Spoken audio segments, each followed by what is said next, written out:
বিসমিল্লাহির রহমানির রহিম। আসসালামু আলাইকুম। আজকে প্ল্যান হচ্ছে আলুর ভর্তা, বেগুন। আসলে আলু ভর্তা হলে আলুর চপ বানাবো আর বেগুনের চপ বানাবো। বেসনও রেডি। আমরা দুইজন ভাজা পোড়া খাইতে খুবই ভালোবাসি, এই কারণে কয়েকদিন পরে পরে কিছু না কিছু তৈরি করি।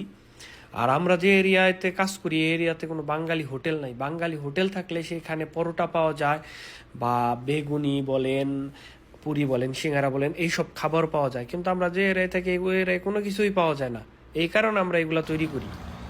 সেই সাদা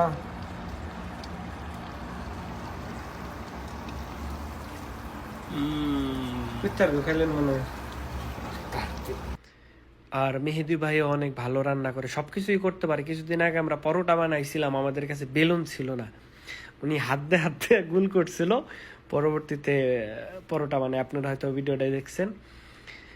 আর ওনার রান্না বান্না অনেক ভালো, অনেক মজাদার খাবার তৈরি করতে পারে। আর এই এখন বানাতে হচ্ছে আলুর চপ।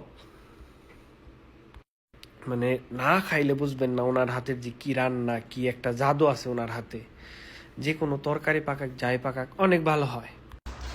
যদি কারো খেতে ইচ্ছা করে অবশ্যই আমাদের কাছে চলে আসবেন। যে কোনো খাবার আছে, মেহেদি ভাই আছে পাকানোর জন্য ওস্তাদ।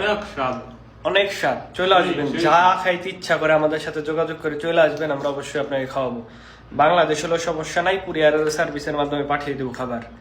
ধন্যবাদ। ধন্যবাদ, আই লাভ ইউ। এইটাও মেহেদি ভাই পাকাইছে, দারুণ হয়েছিল।